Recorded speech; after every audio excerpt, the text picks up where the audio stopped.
Welcome back to game number 2 of today's doubleheader between VolState and Des Moines Area Community College.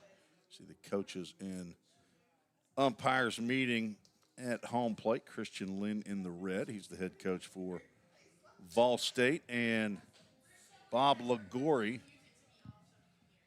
is the head coach for Des Moines Area Community College. I have the lineup for the Pioneers, Lady Pioneers. I do not have it for Des Moines area, so we'll figure it out as they come to the plate. For VolState, leading off playing second base, Alyssa Dixon. Batting second is Abby Merle. She'll play center field. The shortstop, Mally Grizzle, hits third.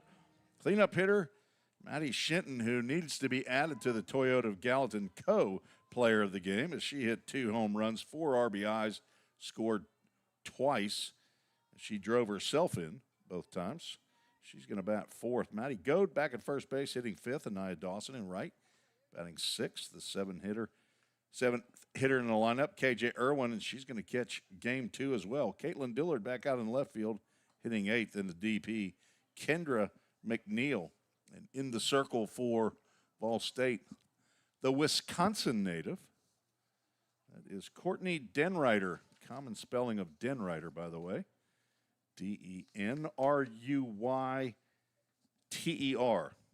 just in case you didn't know. 5'10" right-hander. She's a sophomore transfer from Indian Hills Community College. Guess what? That's in Iowa. Biology major, the daughter of Paul Denreiter and Aaron Dal Santo. Sister to Kobe. Her grandparents also live and reside and hang out in Wisconsin. Grandpa and Grandma, they're in Oconto, Wisconsin. Grandpa and Grandma, they are bigwigs in Lena, Wisconsin. Courtney will face Dana Blake, who led off game 1 for Des Moines. I would assume that their lineup is probably going to be pretty similar to game 1.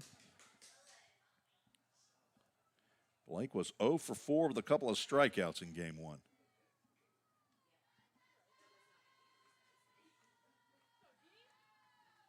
Denreiter without the face shield in the circle.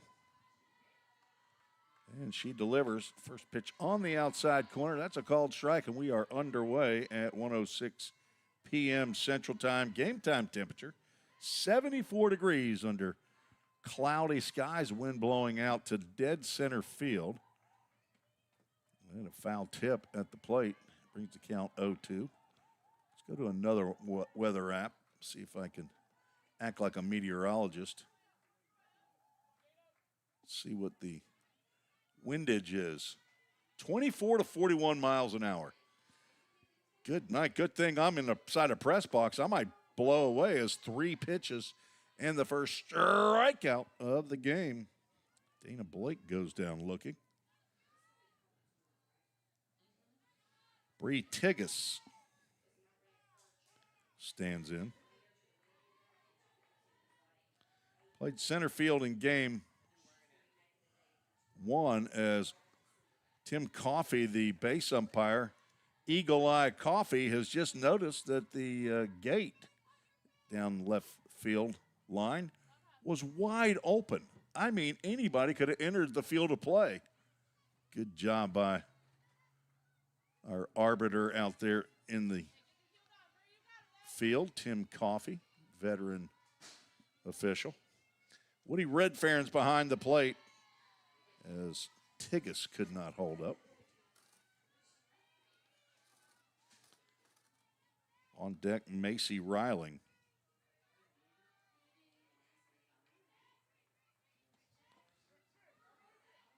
There's the first ball outside the strike zone thrown by Courtney Denreiter. Courtney appearing in her 13th game. It's her 5th start of the year. She has a 2-1 record. That includes a shutout. She also has a couple of saves in 31 innings, giving up 21 hits, 18 runs. 16 of those are earned. Walked 25, struck out 51. She has not given up 17 home runs. And apparently, Brooklyn Baumgardner also has not. If you weren't with us at the end of the game, I'd gotten an email, gave me information to correct the stat sheet. There's a lazy little pop-up. It's going to hit the green out in left field as Bree Tigas picks up her first hit of the day. Little bleeder off the end of the bat, but she'll take it. She was 0 for 3 with a couple of ground outs and a strikeout in game one. Macy Riling 0 for 2. She was plunked by a pitch in game one, but went hitless. Again, if you want to join the show, I don't solicit you. You don't have to worry about me sending you any spam email or anything. treesports@gmail.com. That was just a bit outside. Throw down to second.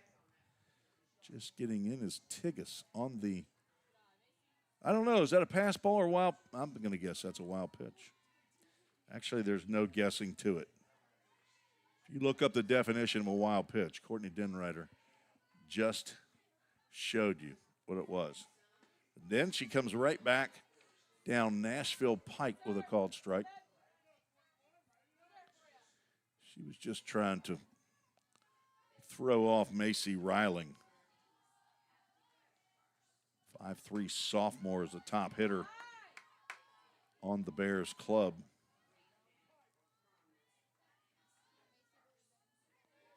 On deck, Brooklyn Tearlink.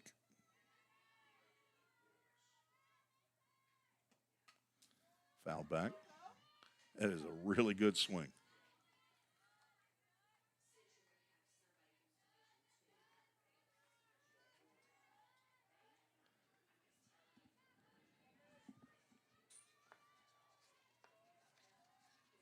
There's a reason she came into the day hitting .473, and she is implanted in that 3-hole. Denreiter now has gone full. That's a full count. Ministries full count. It's a baseball ministry, but we can still use their broadcast equipment to show you women's softball. Fouled out of play. It's a full count first pitch foul ball. Go to fullcountministries.com. See all the ministries doing for baseball players here in Middle Tennessee, in the Birmingham, Alabama area, and down in Nicaragua. Also looking at that full count pitch is low and inside. Also looking in Austria. I've had a couple of trips there as well, working with a missionary there that's working with a baseball team in Vienna. I don't think it's just so they can get a charitable contribution for a vacation to Austria. Ministry started in 2010. I've been involved with it since 2013. Been a great find for me, for sure. 1-0 pitch is swung on and fouled. Nope. KJ says, is that a foul ball? And Woody Redfarron apparently took a good piece of that one to try to collect himself. Brad Swope is going to come out and have a check of Mr. Redfarron behind the plate. Put his arm around him. Says, can you smell the garlic on my breath? No, then you were hit right in the face. Look at LG. Caitlin Davis coming out with some water, I hope. I hope that's not, they're not getting anything from a bottle inside that. No, they're not. LG wouldn't do that.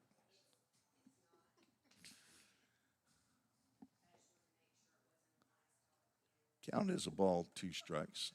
Guess I could show you the confab that's going on. Tim Coffey and Woody Redfarron. Runners will go back to first and second. Woody must have taken a bigger hit on that than I thought. Come on, Woody, you got a mask on. How hard could that hurt? Just kidding, folks. I joke around with these umpires when I go check, find out who they are. I hand them $5 and tell them to keep it fair.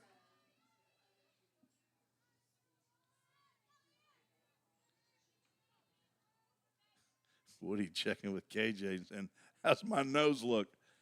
Is it splattered all over my face? He's good to go. He's kind of like a hockey player. Ball and a strike, 1 out, 2 on, and that one sails over the glove of Irwin. And the runners are on. Second and third. Second wild pitch delivered by Denrider. VolState put 4 on the board in the bottom of the first after retiring Des Moines area in order in the first in game 1. Des Moines trying to score first here in game 2. Count remains 2 balls and 2 strikes.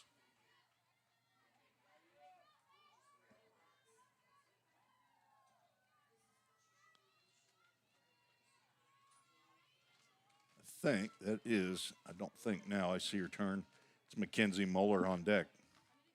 Number 16. Denrider delivers pitch down in the dirt. And another full count Ministries, full count. Tierlink 1 for 3 in game 1.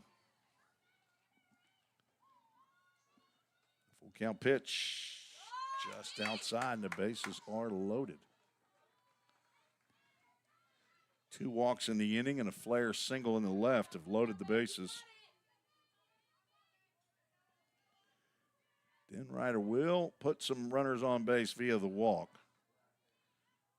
Mackenzie Moeller, who hit a home run in the top of the 7th, takes a called strike. It was her second of the year. She went 1 for 3.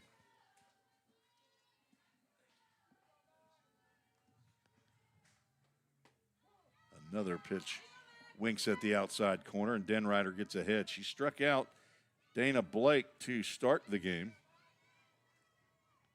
but has given up a single and a couple of walks. Now facing the 5-hole hitter.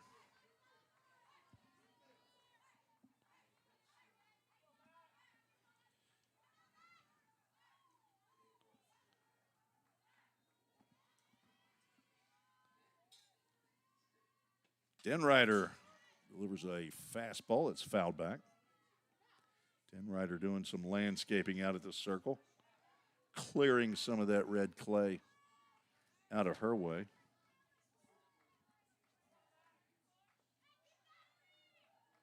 Just had the lineup delivered. Just down for ball 2.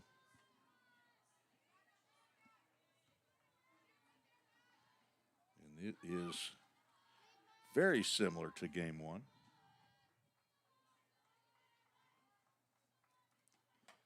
Kenzie Moeller pops this one up.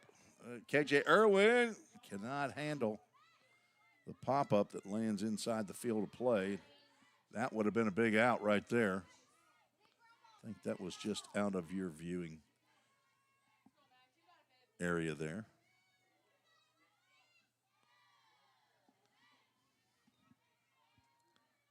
2 balls, 2 strikes. Fouled past Coach Bailey Richards down the first base coach's box. It's not a box.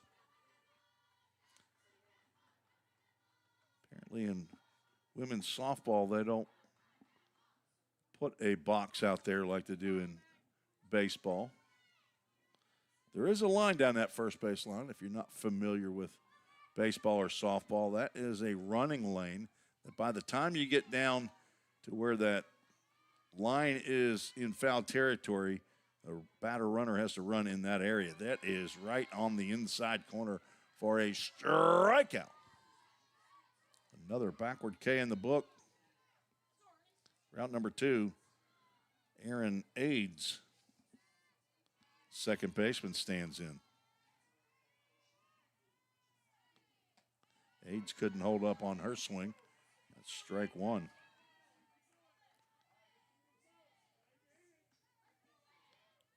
deck, Callie Richards, the catcher. Denrider in the circle. Little slider action. It didn't slide. It stayed high. Caitlin Dillard's in left. Abby Merle's in center. Anaya Dawson in right. Left to right in the infield, Maddie Shinton, Mally Grizzle. Alyssa Dixon and Maddie Goad. KJ Irwin catches that pitch outside. Mally Grizzle had to come in and give a little something right there to Courtney Denrider. Little glove tap, little hand tap. See if that works the magic on the 2-1 pitch with 2 outs and the bases juiced. It didn't. An unsuccessful visit to the circle by Mally Grizzle. Don't ever do that again, Mally. Just kidding. 3-1 count. Age 1 for 3 in game 1, and that's a ground ball to Grizzle. She's going to throw over to first, dug out of there by Maddie Goad, and that ends the inning. Good job there by Goad. Grizzle looked like she kind of held up on her throw. No runs in the inning, 1 hit, a couple of walks, no errors, 3 runners left on base. Just getting started here in game 2. Lady Pioneers trying to get the sweep. Be right back on the VolState Sports Network.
The boss is in the circle. Jackie Boss, 6-foot sophomore from Bondurant, Iowa. I guess that's how you say that. Could be Bondurant, facing Alyssa Dixon. And Boss, not spelled B-O-S-S, B-O-S-S, Boss, like my cheerleading daughters used to say. This is B-A-A-S.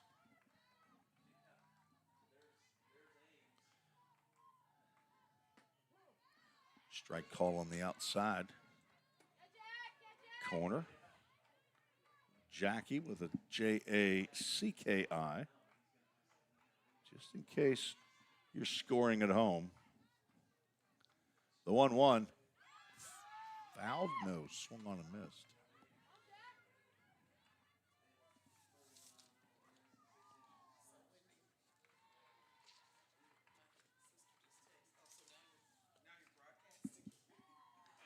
One ball, 2 strike count to the leadoff batter, Alyssa Dixon. She swings at a drop ball, and it's a strikeout.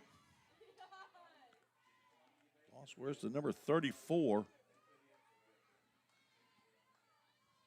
A 0.93 ERA. That leads the squad. She's 8-1 on the season. 10 appearances. 8 starts. She's making her 9th start in her 11th appearance. Faces Abby Merle, who walks up on the pitch, and it's called a strike. She's got a shutout and 3 complete games. Jackie Boss does. She has just dotted that outside corner up 0-2. 45 1/3 innings. She's only given up 30 hits, 10 runs, and only 6 of those are earned. Walked 16, struck out 45. And she has struck out the first 2 that she's seen here in the VolState lineup.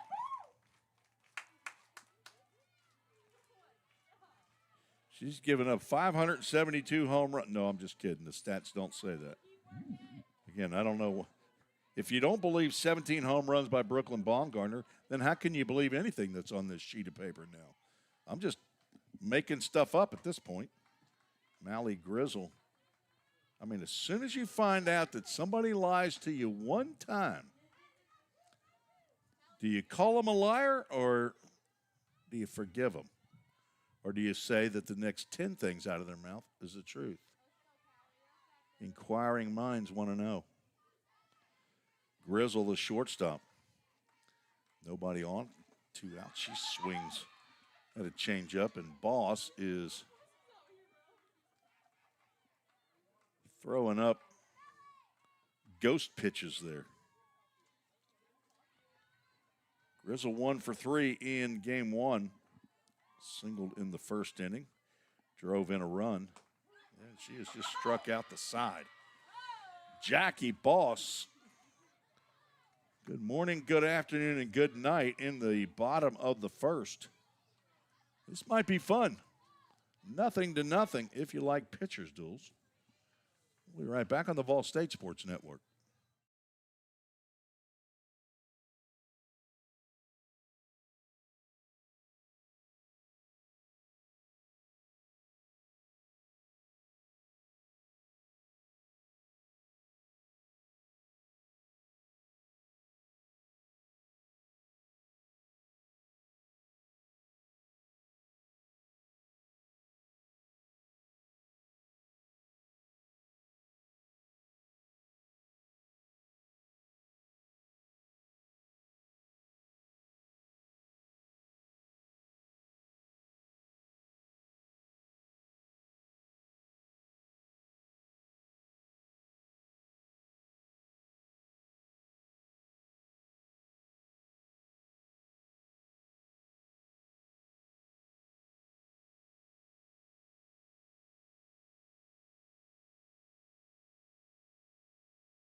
If you're just joining us, is the presidential and vice presidential suite. Doesn't happen a lot. We don't like to do that here at VolState. We don't like to have the president and vice presidents in the same building at one time. It's just kind of like at the United States government. So when we have, my wife said power's off at the house in Hendersonville, so we might be having some issues here. Where's the bunker here? Athletic Director Bobby Hudson also in the house, but he's third down on the list here with the Prez and the VP of Academic Affairs, Ramona Yarbrough. It's a hard top building here inside the press box. Callie Richards takes a hack, fouls it straight back.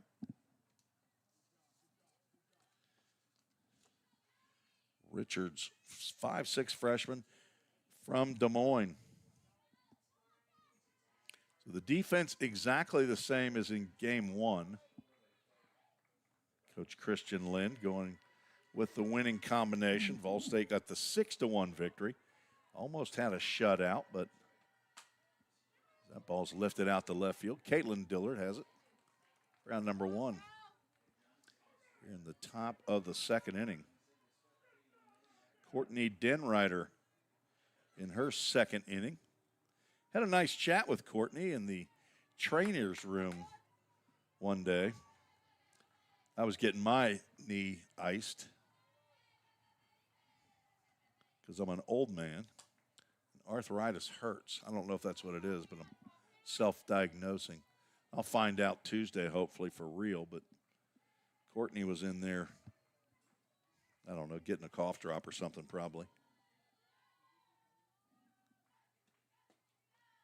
got to know about her, and she lives on a farm, a dairy farm in Lena, Wisconsin. Is that what Grandma is?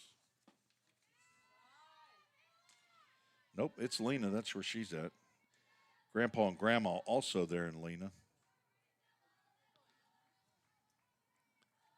I believe it is outside of Green Bay.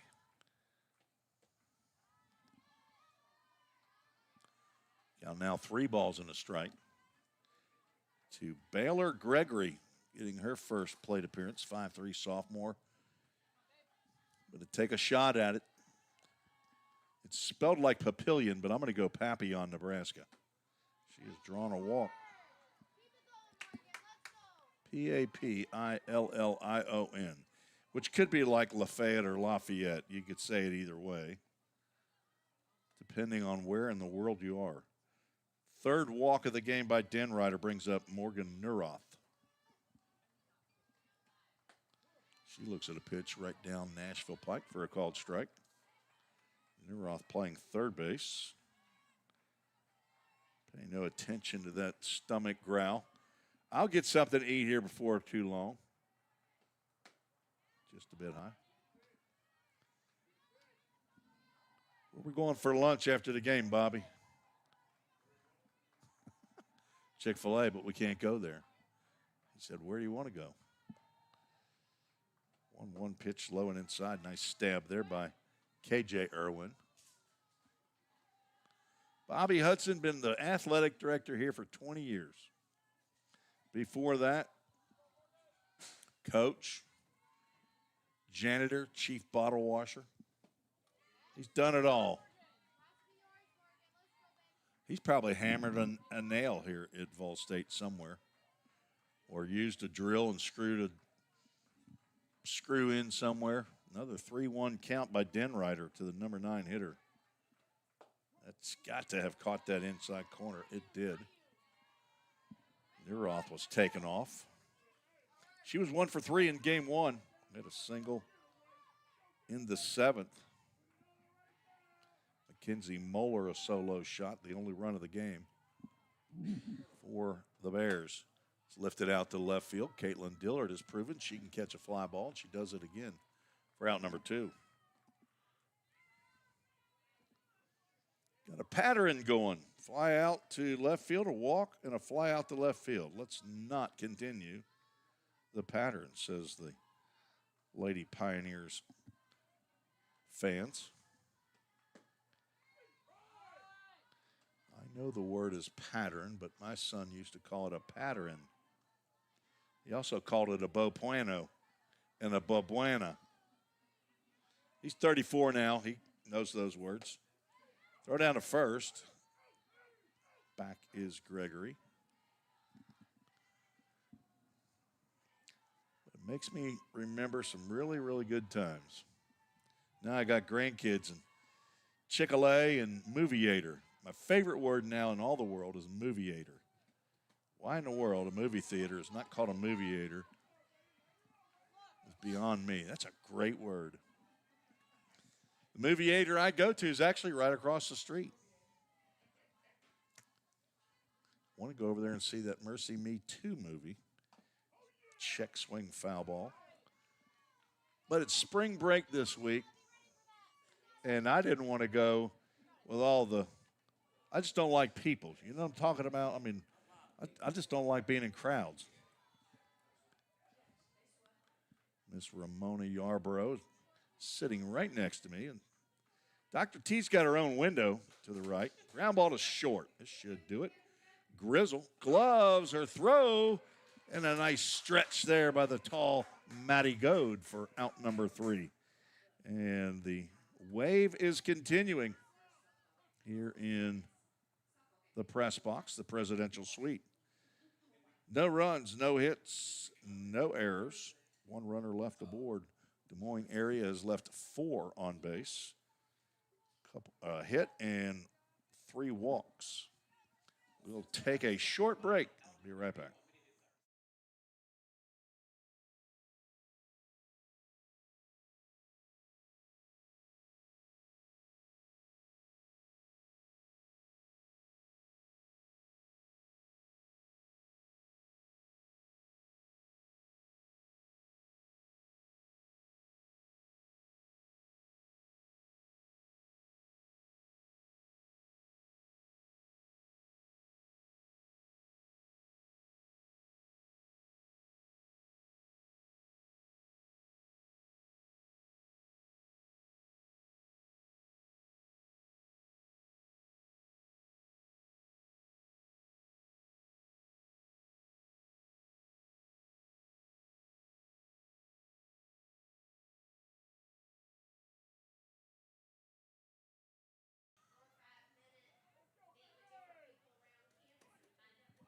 Oh, my goodness. I'm just now hearing about a podcast that Dr. T has on Thursdays. Doc T with Dr. T. That is awesome. Maddie Shinton at the plate to face Jackie Boss. Maddie Shinton, as deemed by me, added in as the Toyota of Gallatin player of the game in Game 1, along with Caitlin Davis. Shinton had 2 home runs. A check swing, and that'll be a called strike. She hit one high into left center field, a 3-run home run in the first inning. Gave VolState a 4-0 lead at the time, a lead they would not relinquish. And then a line drive that just cleared the fence right down the left field line in front of the new construction of the covered batting cage. As Dr. T is here to improve the facilities. Ground ball to third. Over to first as Newroth throws to Tierlink. Route number 1.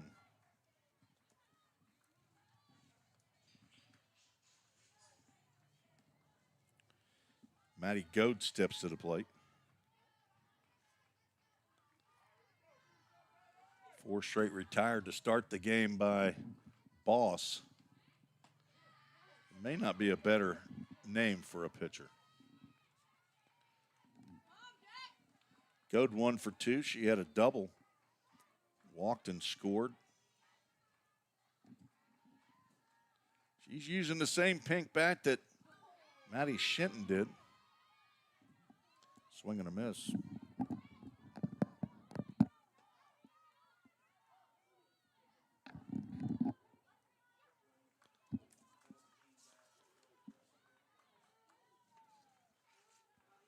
Hello to Nanny in Huntsville, Alabama, Willie and Grandma there in Tullahoma.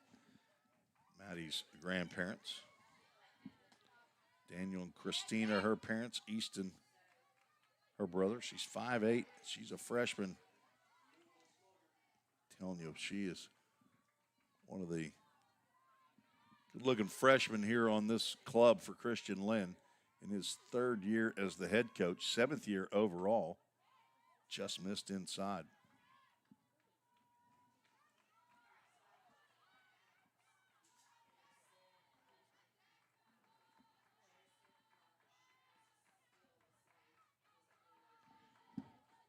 Two-two pitch. Change-up. That's in there for a called strike. The 4th strikeout of the game for Boss. Came in with 45 strikeouts in 45 innings pitched. She's got 4 in an inning and 2/3. Anaya Dawson, the right fielder, stands in. Anaya 0 for 2 in Game 1 with a walk. Starts to go and does not offer, but pitch called a strike.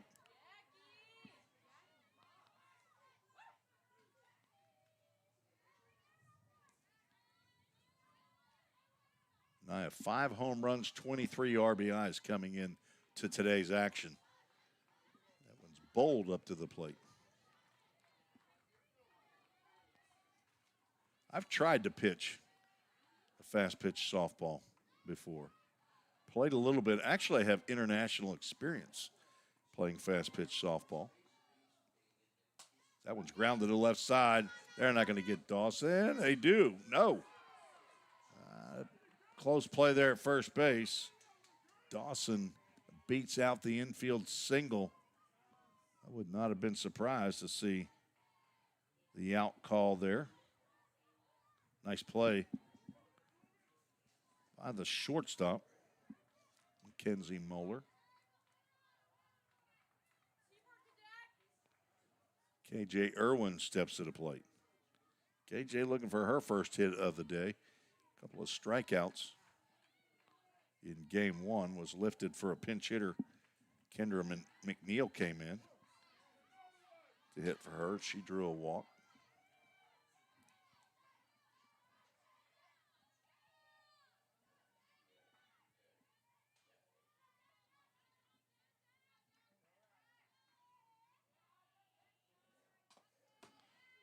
Fouled back. Boss ahead in the count 0-2.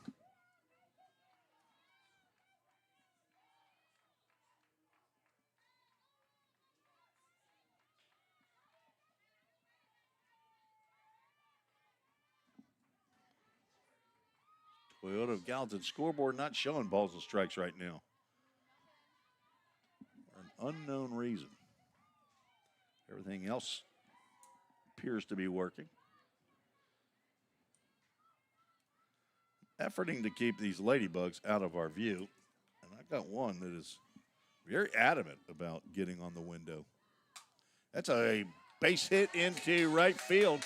Rounding second is Dawson. The throw is not in time.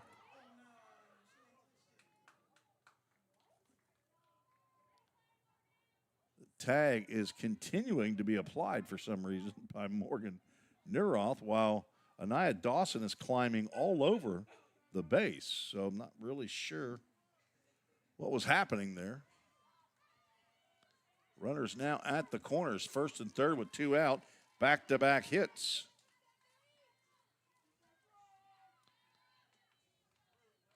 I have to be careful saying a base hit into right field. Sometimes those right fielders are playing shallow, and they've thrown runners out of first base on me. I believe Bobby Hudson was up here when it happened. There's a bunt down the first base line. Falling down is Tierlink, and that's going to be an RBI bunt for Caitlin Dillard.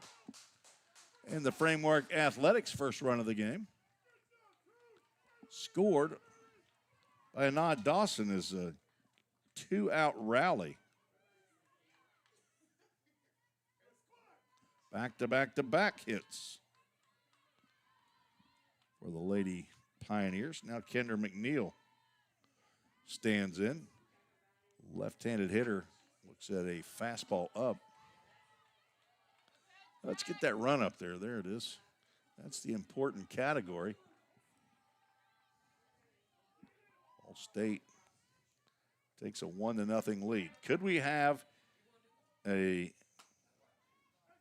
3-run homer right here, as that one's fouled down the left field line? We like to play a little game here from time to time, at least on baseball. We'll do it here on softball as well. You play a yard card. I'm going to play a yard card right here with Kendra McNeil. And I'm going to predict she hits a 3-run home run for VolState. 1-1 pitch out front of a changeup. McNeil has not hit a bomb yet this year. She's got 4 doubles, 4 RBIs. Came in 8 for 24. Drew her 5th walk of the season in game 1. Stays alive with the foul tip.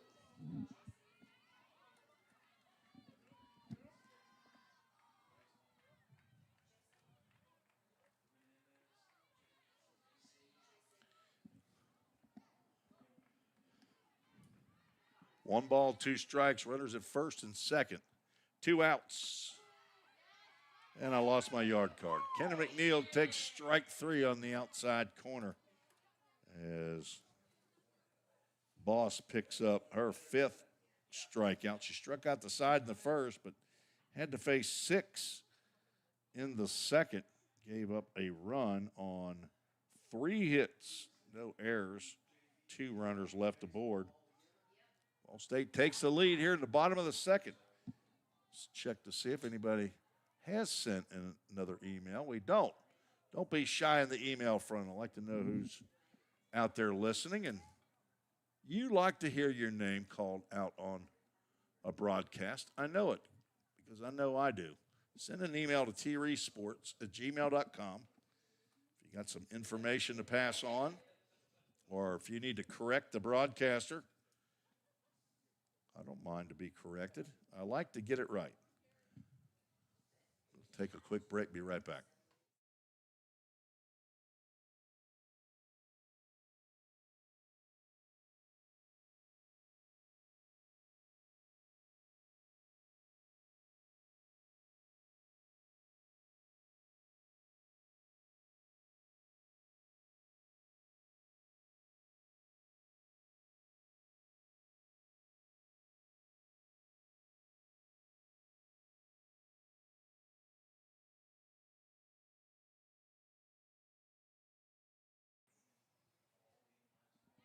2, 3, and 4 due up for Des Moines area Bears. Bree Tigas, Macy Riling, Brooklyn Tierlink, who all reached in the first inning against Courtney Denrider, who's in the circle. Wind blowing straight out to center field. Not going to blow that one out. That's in shallow center, and on comes Abby Merle. 1 pitch, 1 out. That's in the broadcaster's manual that has to be said. Let the record reflect, I followed the manual. Bree Tigas 1 for 2 now. As Macy Riling stands in, she walked but was stranded at second base as Denrider retired 2 with the bases full in that first inning to shut down Des Moines area. Division II school came in 15-4, now 15-5. Coach Bob Ligori, assume he's in his 30th year of coaching, 14th now with Des Moines area. He said that the ladies of Des Moines area had only been outside twice other than the games that they've played because of all the bad weather there in Iowa. 3 ball, no strike count as Denrider having some control issues. Macy Riling's going to need that stick. That is a strike called.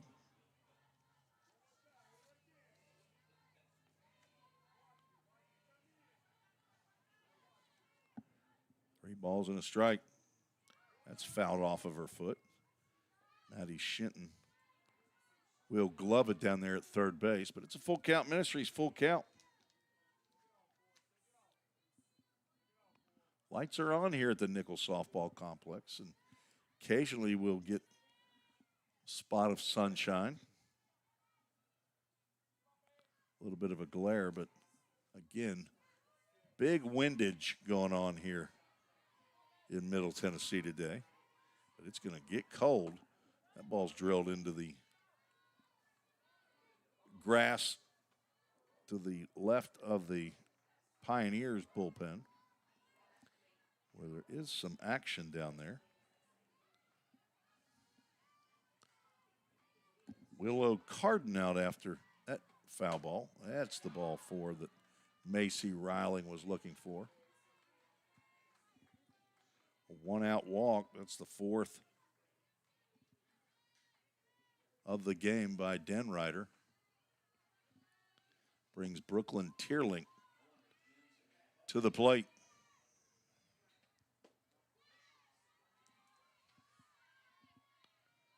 Tierlink walked in the first inning.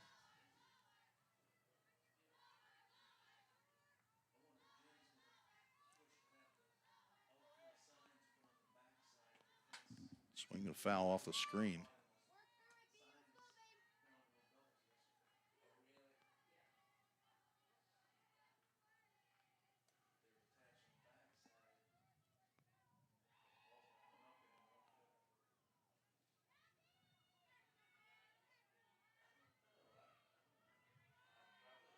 Sometimes this Presto Sports stat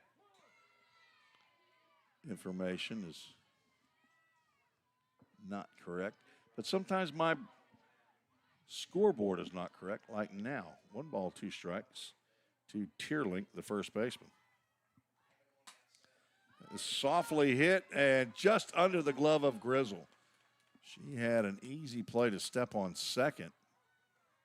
Couldn't get the glove on the ball. That'll be a single up the middle, and now 2 on. Second hit of the game for the Bears. Tierlink's second hit of the day. Brings up Mackenzie Moeller.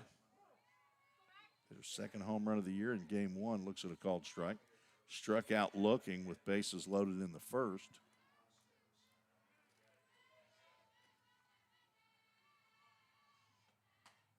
Popped up. That'll get out of play. The 4 walks by Denrider matches her season high. She had 4 against Northeast Alabama back on February 24th as that ball's grounded foul.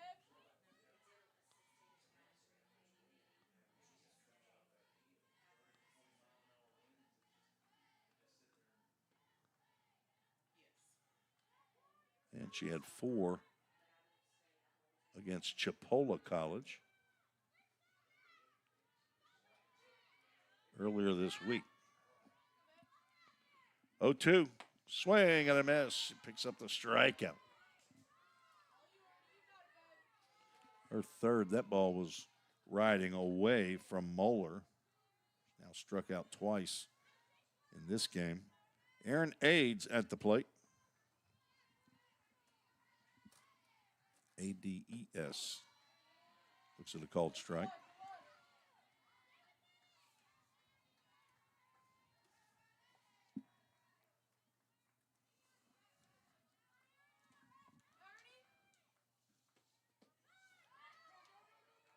Ground ball thrown to the catcher. K.J. Irwin, also known as Kylie. I think that's her government name.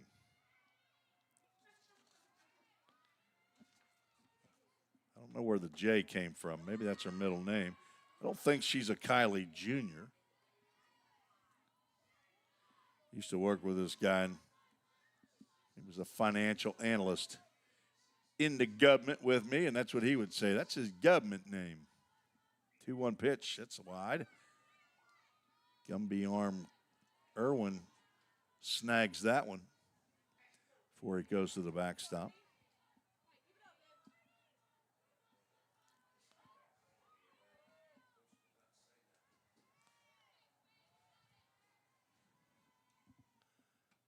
Three one popped up on the right side. This should do it. Alyssa Dixon. Looked like a little dancing bear out there for a bit, but she hauls that one in for out number 3. That's what we used to call a first baseman. I played high school baseball with Ted the Dancing Bear. He would be all over the map trying to catch a pop-up. Alyssa looked actually a lot better than that. No runs, 1 hit, no errors, 2 runners left on base. Des Moines gotten base runners on base. They've had 6. Have not been able to push anybody across. 1-0 as we go to the bottom of the 3rd.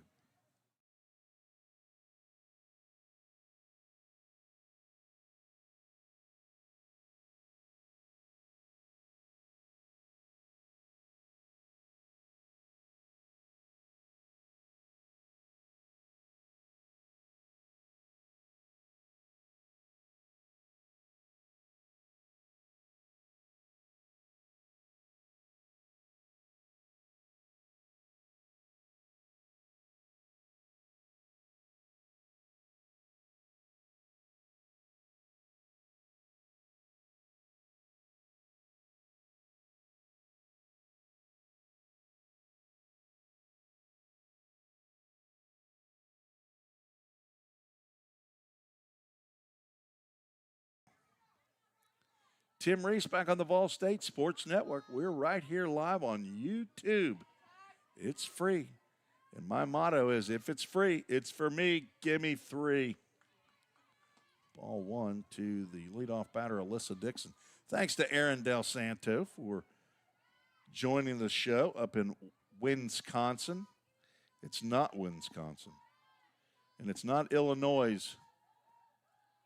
That's a line drive off the glove of Alyssa Dixon's counterpart, second baseman Aaron Ades.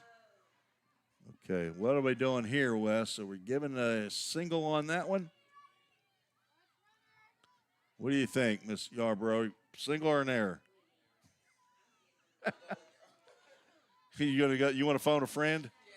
Yeah. Our VP of Academic Affairs. She's gonna deflect that one to Kyle. Throw down to second. Dixon's in there safely with another stolen bag. I believe the pitch was called up.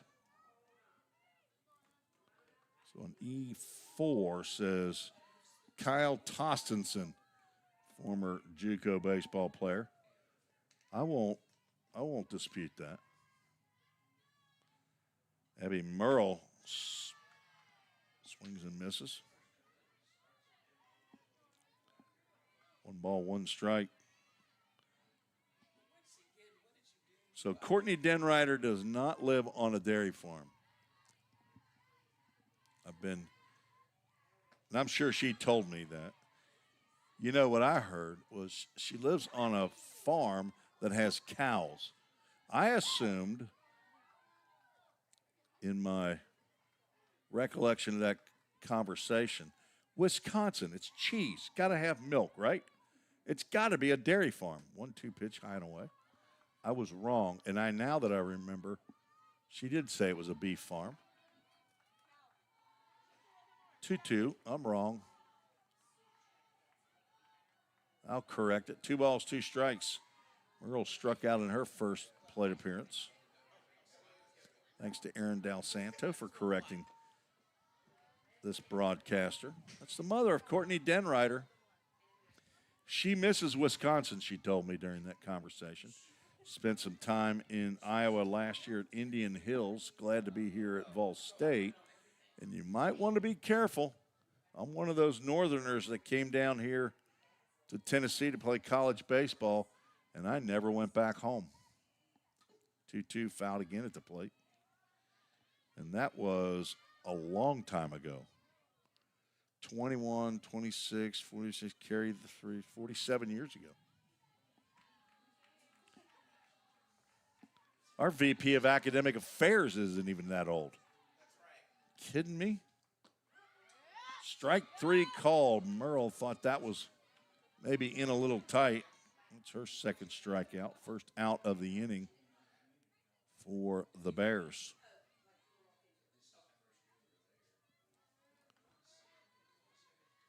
You too can correct the broadcaster. Let's see if Garrett Bruce. There's a runner going down to third base. Dixon steals the bag on the high pitch. Garrett Bruce, of course, I'm in the Nichols softball complex.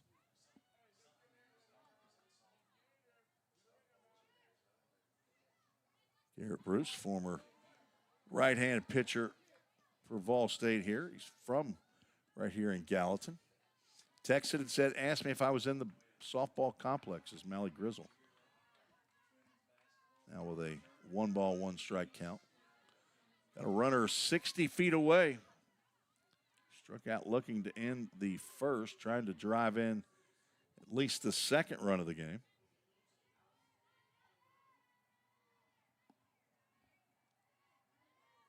Boss delivers. It's in there.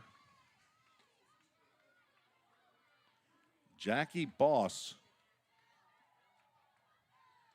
struck out 6.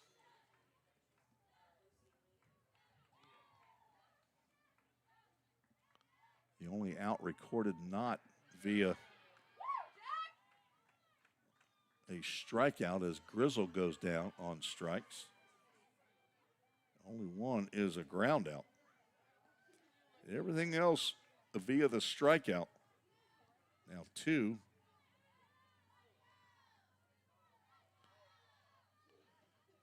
Maddie Shinton grounded out the third. That's a base hit up the middle, and that's the second run of the game for the Lady Pioneers. Shinton gets the RBI, and it's 2-0. She didn't waste any time. She took that one right back where it came from. She's now 1 for 2. 4th hit of the game for VolState.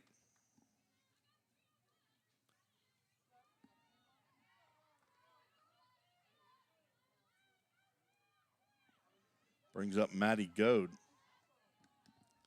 See if Maddie can get a hold of one right here. Ground ball to short. Moeller over to first. Wes Buckner calling for a safe call, but Goad was out by 2 steps. Wes, with a big smile on your face, you can't influence a veteran umpire like that. 1 run scored. It was unearned if, in fact, Alyssa Dixon's hit was an error. which is on my score sheet. But again, I am not the official scorer. So 1 run on 1 hit, 1 error, and 1 runner left on base. We are through 3 innings. VolState leads 2-0, no matter how you shake it. Be right back on the VolState Sports Network.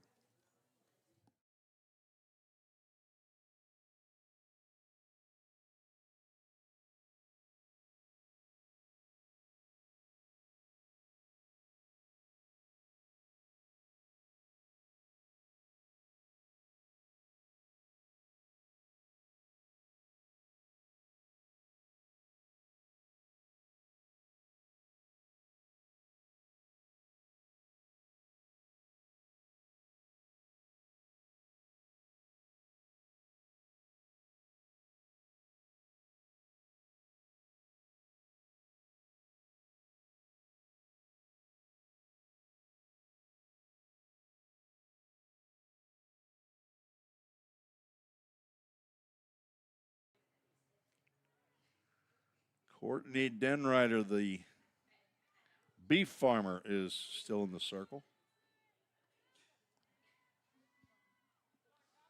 Very nice conversation with her.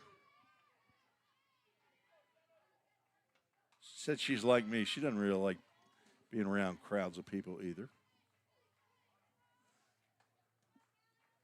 I don't think Lena, Wisconsin has a very, very large population. If only there was a way we could find that out. Oh, 1 pitch misses outside to Callie Richards. Baseball broadcast, I ask for participation from those listening in. You get to email in. Give me some information. I'm kind of into geography. The capital of Iowa, Des Moines or Ames or Iowa City. State capitals for $100. Callie Richard with a 3-1 count. Swing and a miss. We'll have a full count. Ministries full count. She flew out to left field her first time up in this game. She is 0 for 3 on the day.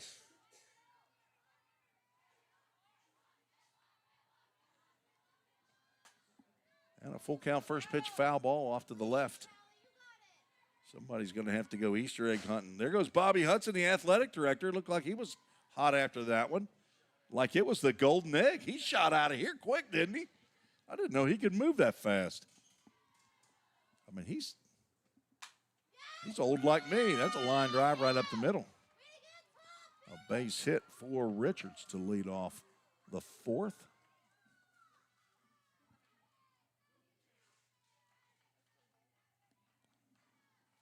Justin McKinney, the assistant athletic director now, was the game day administrator. I was wondering when we were going to see the pinch runner. I'm betting not much, maybe a lunch at McDonald's. I'm going to guess this is number 23, Avery Vukovic.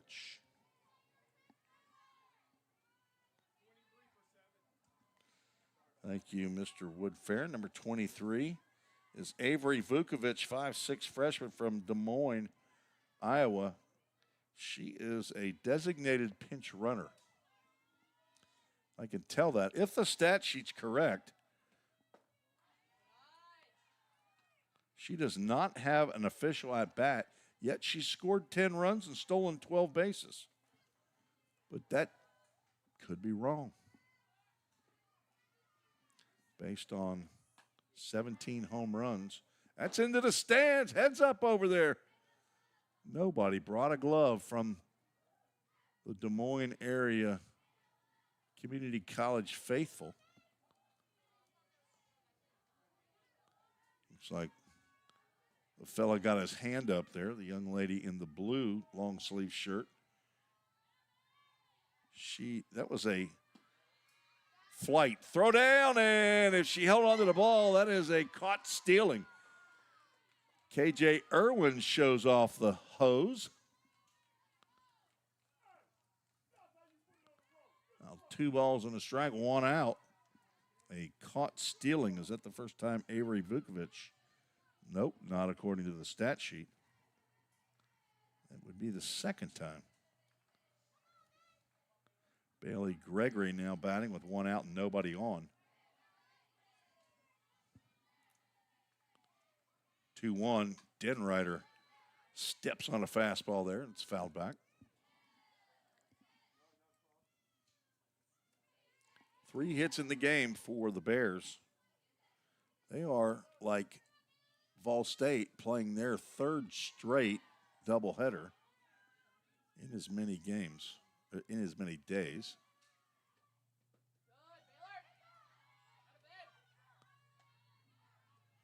They took on Cleveland State a couple of days ago, a couple of 10-0 victories. Full count Ministries, full count. Then traveled to Dyersburg, won 2 games there. There's a ground ball off the glove of Grizzle. It'll stay in the infield. An infield single for Gregory. She's now reached both times she's come to the plate. A walk in the 2nd and a single here in the 4th. Woody Redfarron pulled out his little notebook, and he is making note of the meeting in the circle.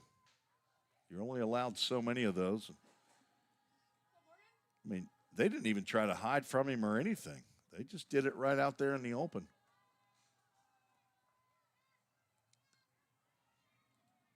I hope we don't have anybody who's sitting in the audience that is paranoid.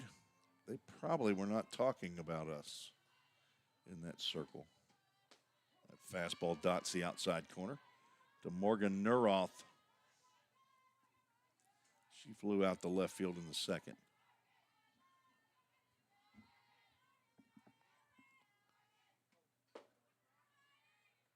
Just a bit too tight. Morgan from LeGrand, Iowa, East Marshall High School, 5'7" sophomore. One of the top hitters, just below 400 coming into today's action, playing in her 20th game. Her 21st game now. She's played in them all.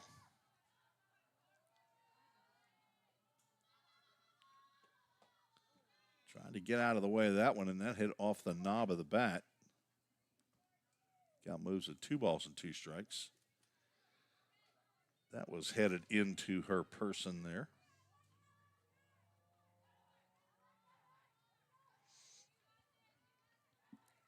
Several fans sitting out behind the outfield fence.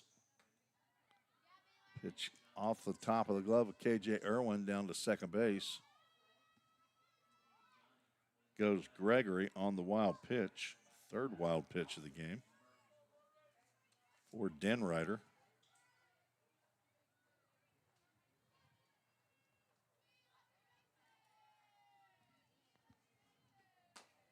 Tapper fouled on the first base line. Another full count first pitch, foul ball.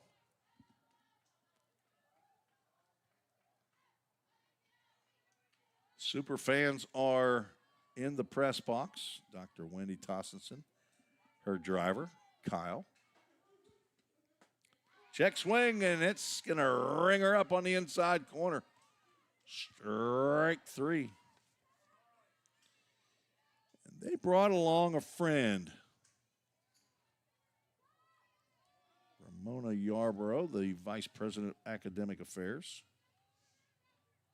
here at VolState.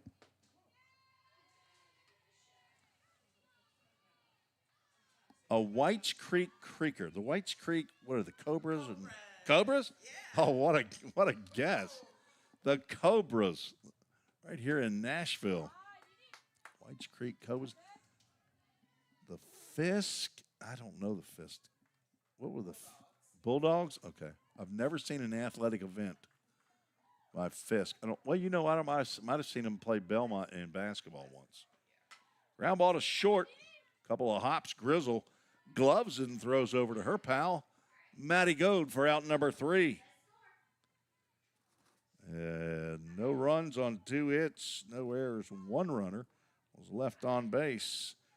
Still 2-0 as we head to the bottom of the 4th. We'll be right back right here in Gallatin.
VP of Academic Affairs up here taking shots at the broadcaster.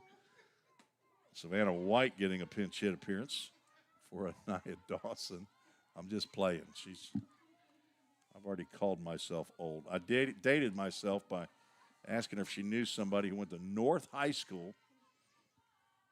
She would probably know this person's, be it her friend's mother maybe, or father.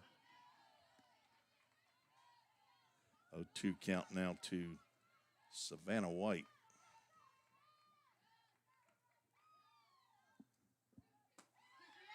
Three pitches, and Savannah will go have a seat. Swinging and missing as Boss picks up her 8th strikeout.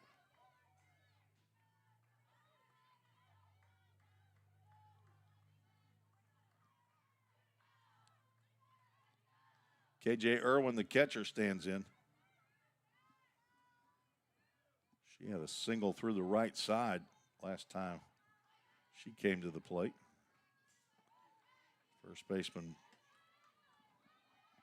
Tierlink moved a little closer to the hole, off the line.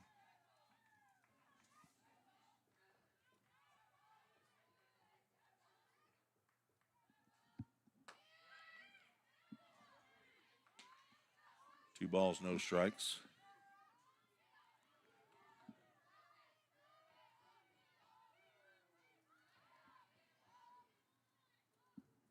On deck, Caitlin Dillard.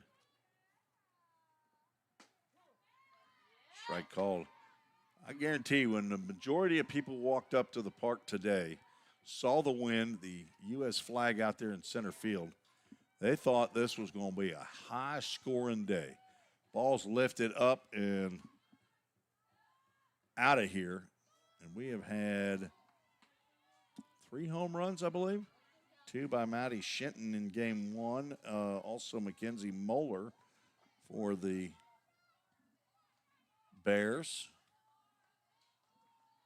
That is it. That ball's out to center field, but it is in regular depth. It's not gale force winds. That fly ball is not going to leave the yard. 200-foot fence here. I think that's standard length for a fence in college softball, at least at the JUCO level. Maybe in the D1 level, it may be 2 1/4, maybe even 250. I am not a veteran of college softball, though. But in baseball, you never know. Whoops. Not a ball. That's a strike. Dillard had a bunt single, resulted in an RBI. Scored Dawson in the second. Swing and a miss. Sometimes they call her Dill. Caitlin Dillard 5'2". Daughter of Scott and Carrie Dillard, brother to or sister to Bentley. Granddad and Granny there in Springfield, along with Granddaddy and Granby. I love hearing these players' names for their grandparents. I'm just Grandpa, but my wife is a ZZ. I think that's pretty cool. 1-2's fouled off. That's because her name is Susan. Her family calls her Susie. And she definitely didn't want to be a big mama. For some reason, grandmas don't like big mama. Big daddy sounds okay, but big mama to a small person like my wife, swing and a miss. Dillard is down on strikes in a 1-2-3 inning for Des Moines Area Community College. DMACC is their nickname. Second 1-2-3 inning. VolState went down in order on 3 strikeouts in the first. And go down in order here in the fourth. Still lead 2-0. We'll be right back on the VolState Sports Network.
Top of the fifth inning.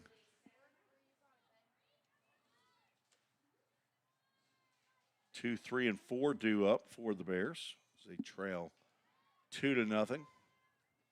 Bree Tigas, Macy Riling, Brooklyn Tierlink to face Courtney Denrider. Courtney delivers low and away.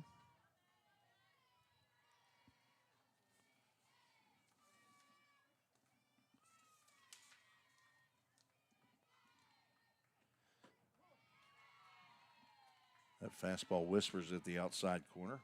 Last year, Courtney had 19 appearances. They were all in relief with Indian Hills Community College. 23 innings pitched. Gave up 15 hits. Struck out 32 at a 2.74 ERA. 5'10" sophomore.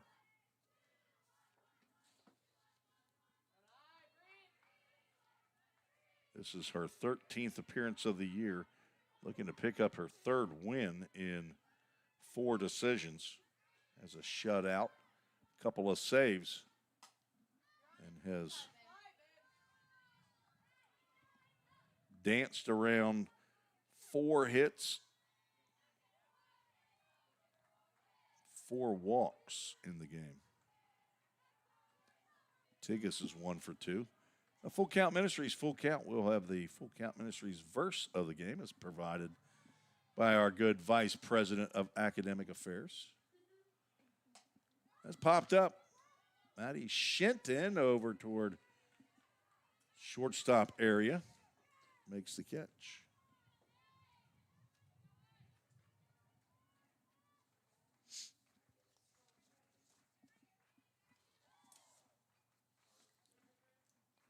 Macy Riling has walked twice in this game.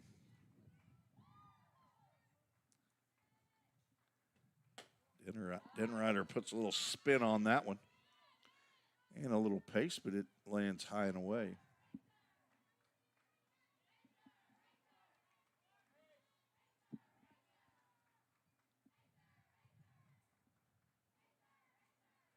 As we sit here inside the press box, it looks like it ought to be cold outside. Head coach Bob Ligori down at third base. He's wearing a jacket. First base coach Bailey Richards. She's wearing a jacket.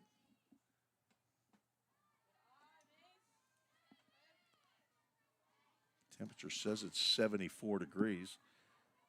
Let's get on the app that tells us the feels like. Well, that didn't help. Right down the can for strike one on the 2-0. That app says it's 75, and it feels like 75. It doesn't look like it feels 75 by the people who are wearing jackets. I think there's a couple out there in right center field that have blankets on their legs. 2-1 pitch. That's a check swing. Soft line drive to Shinton at third. That'll wake you up. And for the most part, VolState pitching has handled Macy Riley, who came in and hitting .473, leading their club in hits, home runs, and RBIs. Now Brooklyn Tierlink looks at ball one.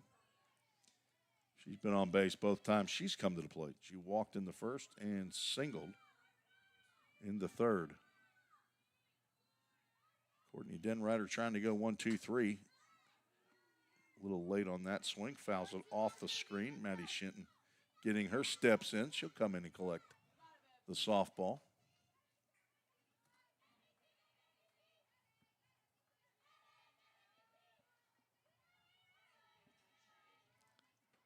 Changed up or went up high on that pitch. So 1 ball and 2 strikes. Folks, in baseball, I have somebody that actually handles the computer and the camera switcher. So I apologize for my delay in getting the count right on the screen. But I only use 2 cameras here, but we use 5 cameras for baseball. I've run out of cameras. Lifted out the left field. Caitlin Dillard back, and she'll make the catch for out number 3, a 1-2-3 inning for Denrider. As she gets through the 5th. Scores 2-0. You're listening to the VolState Sports Network.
Just had to get through our stretch right there.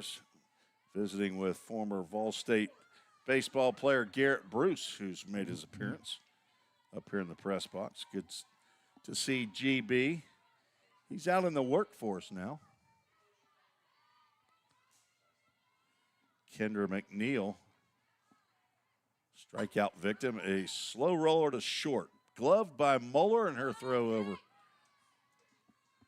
to the new first baseman, Baylor Gregory, is in time for out number 1.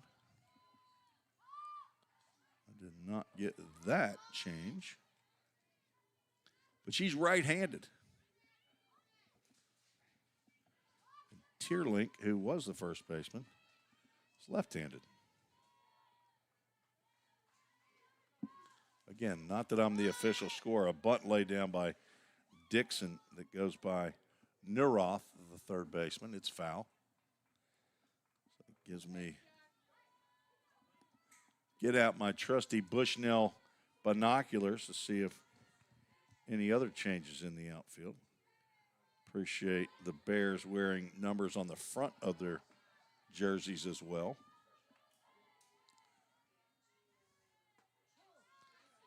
Dixon sees a pitch slide by on that outside corner. 25 and 16, that's Neuroth and Moeller on the left side. I think that's still Tigas and Reiling, center and right. 0-2 pitch. Just missed. Pretty close to the same pitch.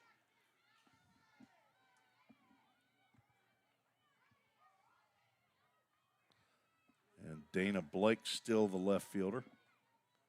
And that's still Aaron Aids at second. So the only defensive change, and I guess there's a chance it happened the inning before. I don't think so. Tapper backwards for a foul ball. Actually, Tierling flew out to end the top half of the fifth. So I'm going to go ahead and put Baylor Gregory in her spot in the lineup. We'll find out if that spot comes up. Another foul ball as Dixon swung at that one that was in the dirt. She's telling Jackie Boss, you can't get a ball by me. I don't care where you throw it. 7-inning contest. VolState trying to get the sweep of Des Moines Area Community College. Won game 1, 6-1.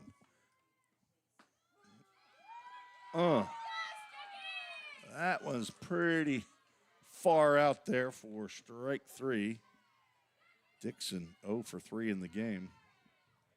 Had 3 hits in game 1. That's a tough pitch to hit right there. The 10th strikeout of the game by Jackie Boss. And the first 2 retired. Here in the bottom of the 5th brings up Abby Merle. She swings at the first pitch. Boss got some kind of pitch that looks like it's dipping below the bats. Merle thinks it's in one spot. Next thing you know, she's swinging over the top. So a drop ball would be what I would expect Boss is doing. That's exactly what looked like that pitch was as well, and she's ahead in the count. Abby Merle struck out swinging and struck out looking in her first 2 at-bats of this game. She's 0 for the day. 0 for 5. Looking for her first hit of the doubleheader.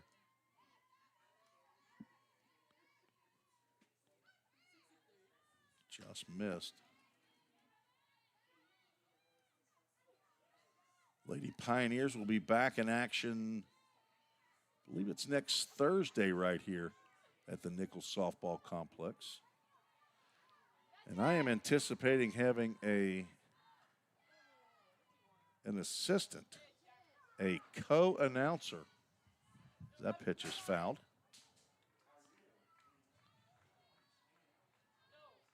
A student, a sophomore, or I think she's a freshman, Nicole Smith, is planning on being my guest. We're also trying to twist the arm of Ramona Yarborough, our VP of Academic Affairs, to come back for another visit to the softball venue.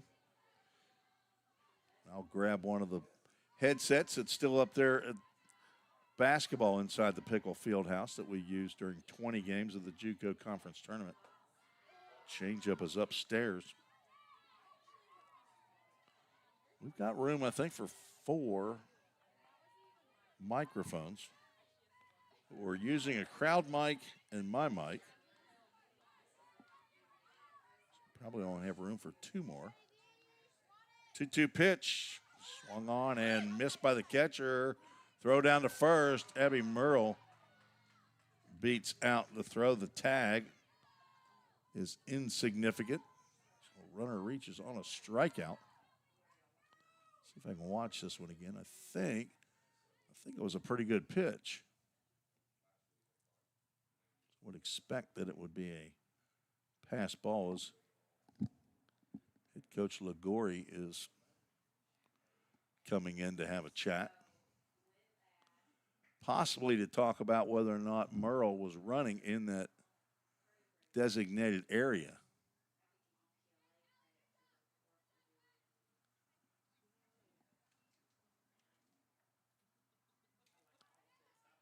And although she wasn't, it had nothing to do with being in the way of the throw as I look at the replay.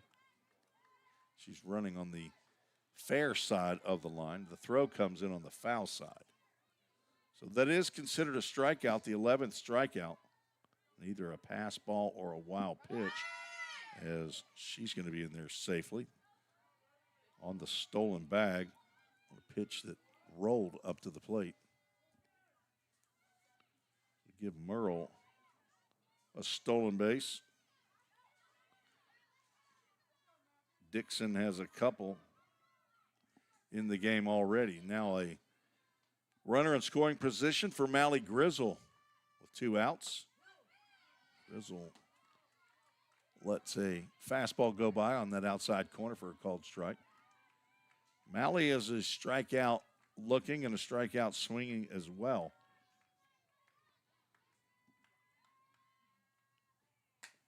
Ground ball to the left side. Could be a tough play. Throw to first.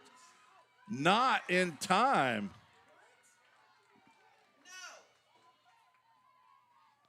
Safe at first base is Mally Grizzle. Timeout called. Bailey Richards. I'm saying that's, I think that's Bailey.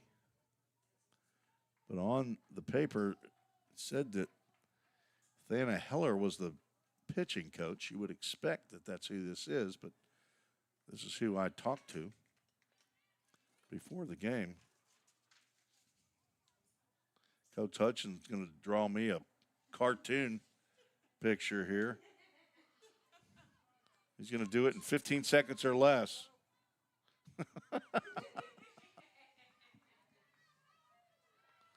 The old left-hander writing a note down there says, Dr. T's calling yard card. She's playing yard card right here. It's a good yard card. Runners at first and third. You can play the game at home. They don't cost anything, but you only get one a game unless your batter hits a home run or walks or gets hit by a pitch. First pitch misses down low. Maddie Shinton 1 for 2. She's got an RBI. She's one of only 2 players in the lineup that have not struck out. She and KJ Irwin. There's a strike at the knees on the outside corner. Jackie Boss, 11 strikeouts. That was a very close play at first base. Grizzle just makes the base as Boss dotting the outside corner. There's no chance I'd throw a ball over the plate here. If you're going to get that call right there, you don't ever have to get across the plate. Let's see if the magic of the pink bat. It's a ground ball to second, and getting there in time is Shinton with a head-first slide. Not a yard card, but a run nonetheless. Merle comes in to score. Dr. T will take it, she says. An infield single. I'm telling you, Maddie Shinton was hunting that base like a dog on a bone. Back-to-back infield singles. She supermaned toward first base. Aaron Aids and Baylor Gregory converged as Matty Goad swings at the first pitch. This will be a pop-out caught by Aids for the final out. But the Pioneers scratch and claw for one more run on 2 hits No errors. 2 runners left aboard. 3-0 is the score as we head to the top of the 6th. VolState leads.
Tim Reese back on the VolState Sports Network.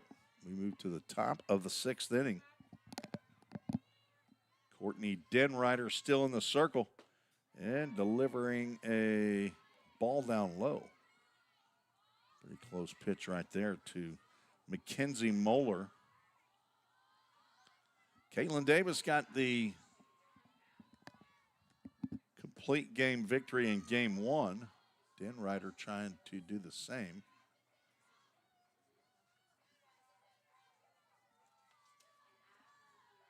Davis, 7 innings, 4 hits, 1 run. It was earned as Denrider held on to that one just a little bit too long. Davis walked 1, struck out 6. The only blemish, a 7th inning solo home run by the young lady in the batter's box right now. It was 0 for 2. And now she has drawn a 4-pitch walk. 5th walk of the game. So that's the season high for Courtney Denrider.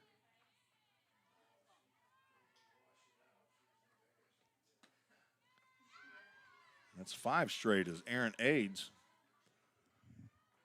looks at ball 1. And a timeout is Alyssa Costley, former pitcher for VolState, the pitching coach here now for Christian Lynn, will come out and have a confab. Look it up. It's a word, confab. Doesn't necessarily have to take place inside a circle or on dirt or during a softball game. It can just be a group of people chatting.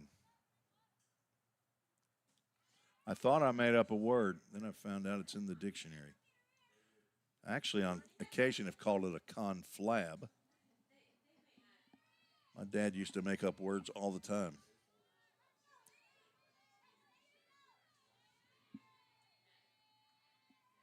Aaron Aids 0 for 2. Looks at a called strike. That's a successful mound visit or a circle visit, as they call it here in softball. There's no mounding out there. It is flat ground. The 1-1 drilled, fouled on the third base line. Kicks into fair territory.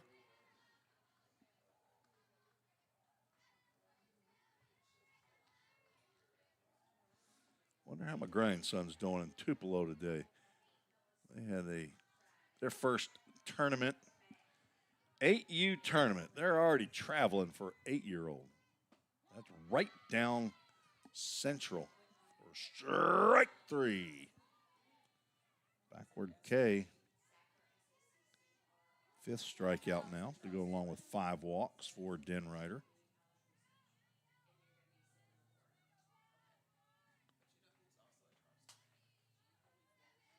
Callie Richards fouls that pitch off. Cali, C-A-L-I.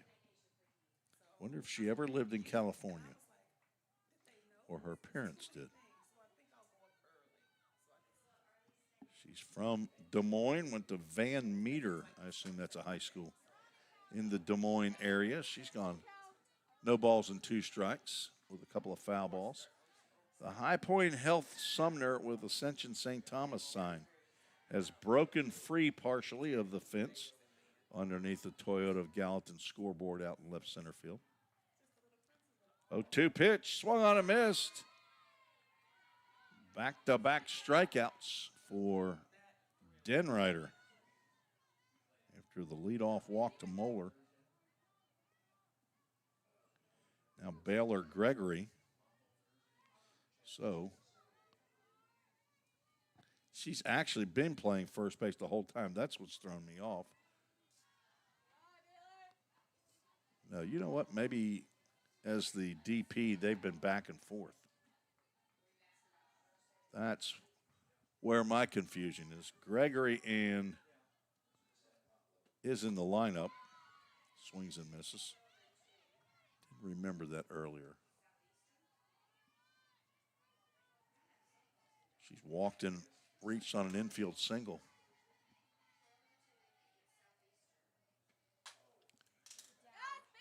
That's out into the green, into the shallow right center field. Gregory fired up over at first base. Picks up the 2-out single to put runners at first and second.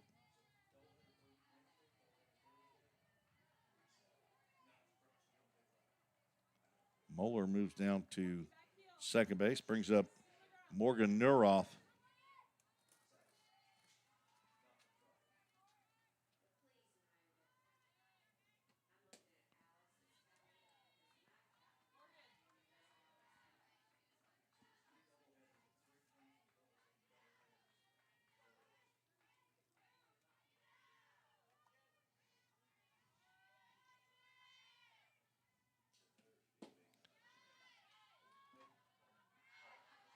Two balls, no strikes to the Bears' third baseman.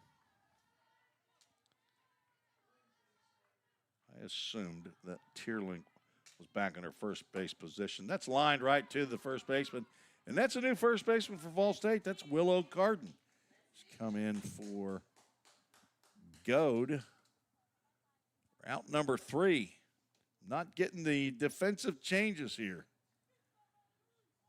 Good thing I'm not the official score.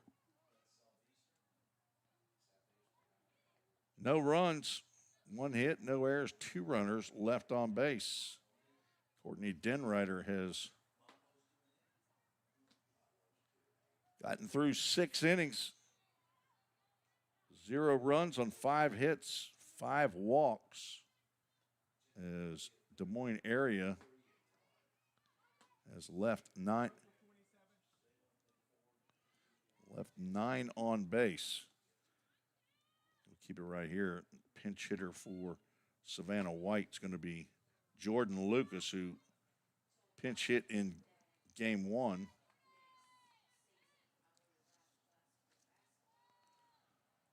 VolState could win it with 5 runs here in the bottom of the 6th.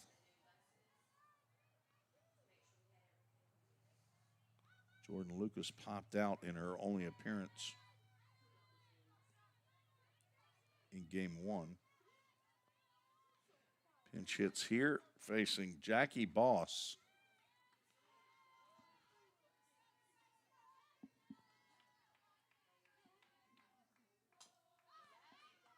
First pitch is fouled off.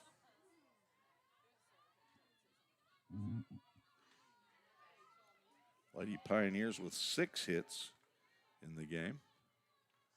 3 runs, 2 of those are earned.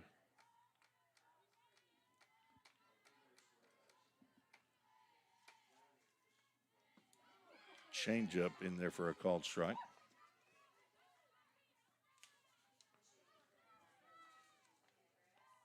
Lucas, 5'11", sophomore from Fredonia, New York. Daughter of Kevin and Dana Lucas, sister to Kelly. Granddaughter of Grandpa and Grandma there in Fredonia. And Papa and Nana also in New York.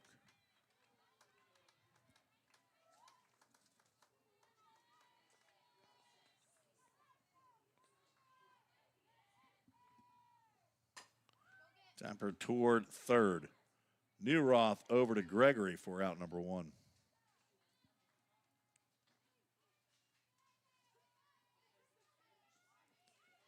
KJ Irwin, 1 for 2, steps to the plate.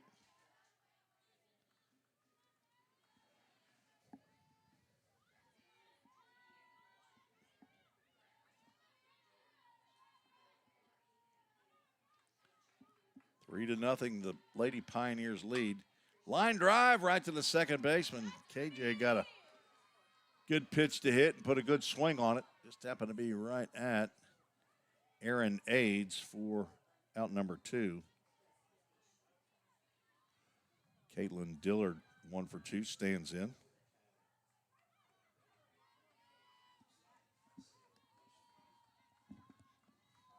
Gets late early here in 7-inning games. It's a chopper over the first baseman and over the glove of Aaron Aids, the second baseman.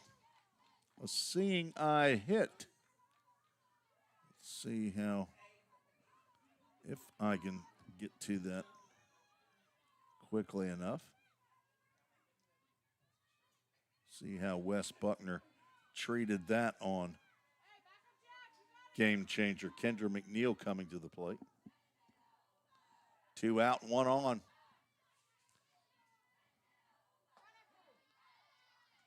He did rule that a single.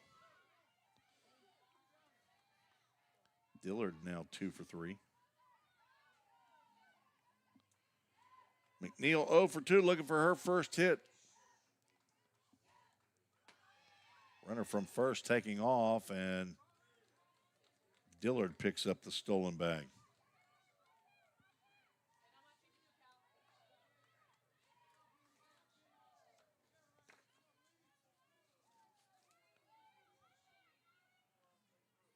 Dillard's 8th stolen base in 10 attempts. Got 1-1 on the scoreboard.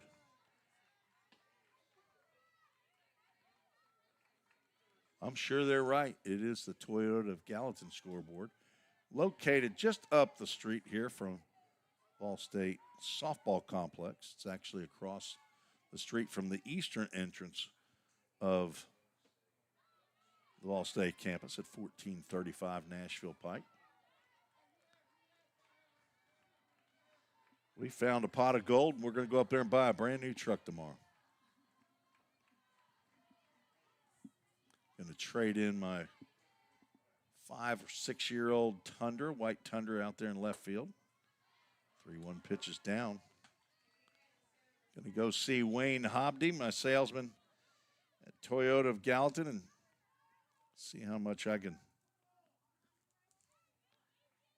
get for my used truck, as Kirsten Smith is going to come in pinch run for Kendra McNeil.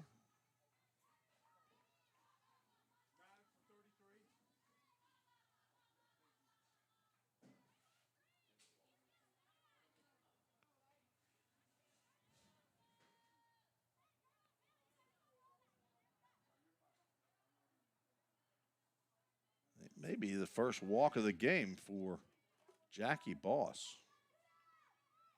Doesn't seem possible, but 27 batters in, and that's her first walk. She struck out 11. Now Alyssa Dixon at the plate. She takes a called strike. That led her high on the outside corner. Dixon looking for her first hit of the game. She had come in smoking hot. 25 for 57 in the last 18 games. She went 3 for 4 in game 1. Fouls that one off. She's down in the count 0-2 with 2 outs. So 0 for 3 in this one. So 3 for 7 puts her at 28 for 64. Raised her batting average.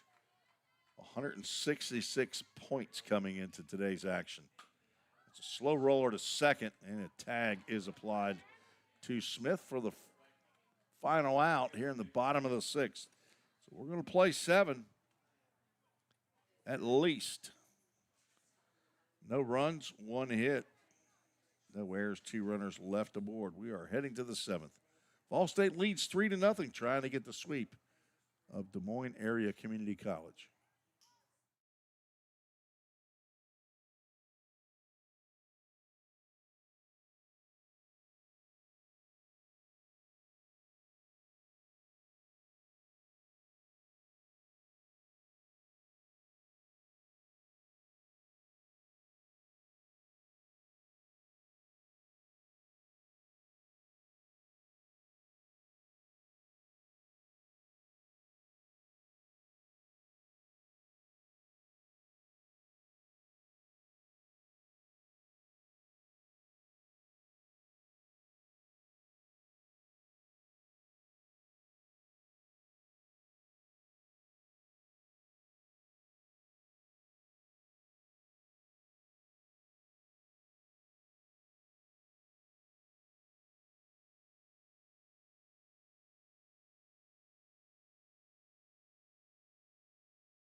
Top of the 7th we go. The Bears need 3 to stay in the game, and they have the top of the order to face Courtney Denrider. Slides one right over the plate for strike 1. Dana Blake, 0 for 3. At the plate, the left fielder. And the count is 0-2. Blake 0 for 7 in the doubleheader. Came in at .412 batting average. Popped up in the left field. Caitlin Dillard back, and right before the warning track hauls that one in. One left fielder retires another. And the Bears down to their final 2 outs as Bree Tigas steps to the plate. She's 1 for 3. 1 for 6 on the doubleheader. Courtney Denrider trying to get the complete game. The CGSHO. You're not supposed to say that out loud.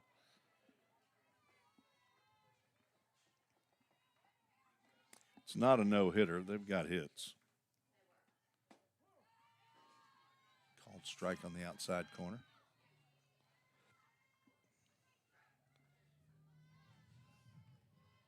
One hit or 1 run, 4 hits in game 1. Fouled back. And the count goes 1-2.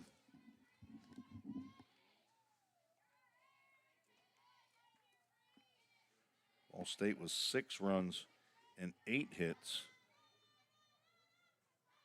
in game 1, won 6-1. Lady Pioneers trying to get their 22nd victory of the year. Another foul ball, that'll get out of play.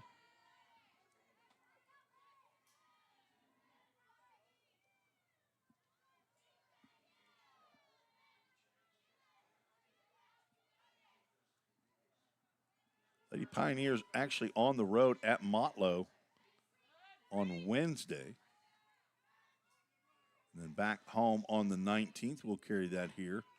Lord Willen against Southeastern Community College.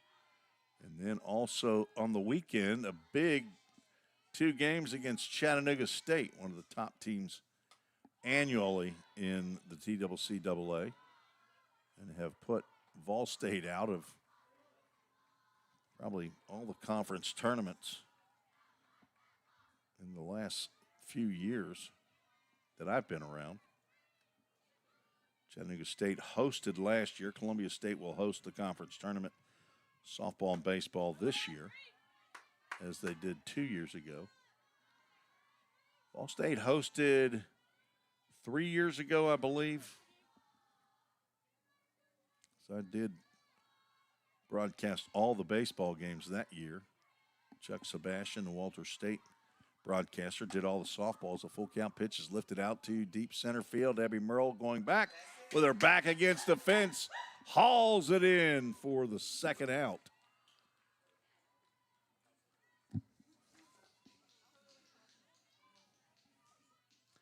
Will fly out to left, a fly out to center.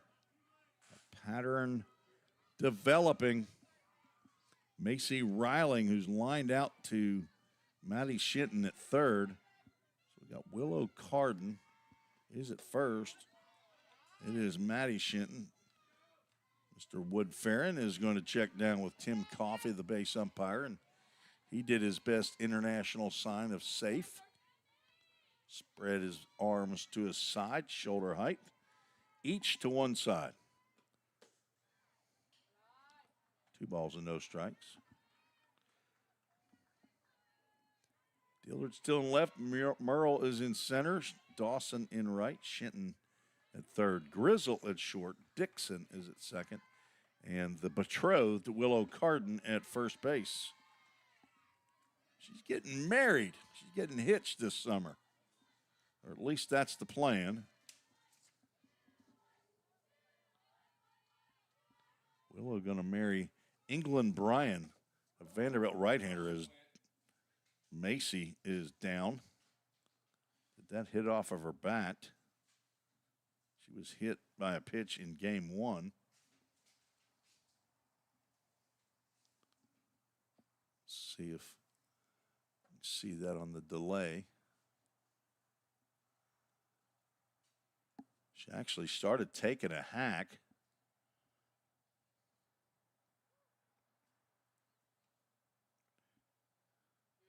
She's hurt.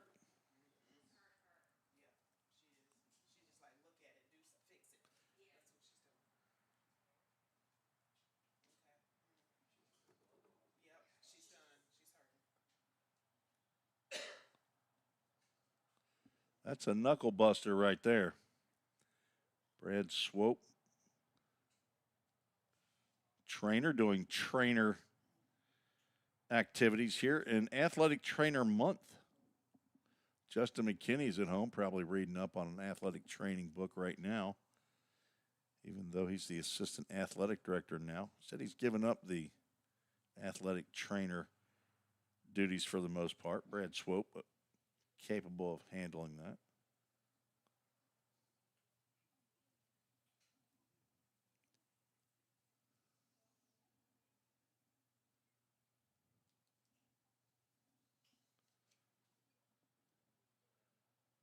Not sure if Brad's trying to put something back in place or not, but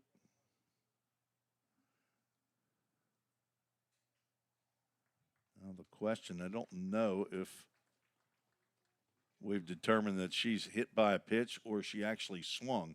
If you get hit by a pitch while you're swinging, it's still a strike. Now, Woody Redfarron going to talk to Tim Coffey, because I think the ruling might be that she swung, although Brooklyn Tierlink is the on-deck batter, seeming as though she's going to come to the plate. There is a substitute down at first base who was anticipating getting on first base, so apparently it is a foul ball. And the count goes 2 balls and 2 strikes on a new batter. Macy Riling will be taken down. Well, there isn't any question that it hit her. I'm pretty sure that's not the issue. The issue is, did she swing at the pitch? Bella Taylor is the replacement. Going to come in with 2 balls, 2 strikes, 2 outs. No pressure at all. Okay, Bella, don't worry about it. The whole game's riding on you. Now, 5'5" freshman from Winterset, Iowa.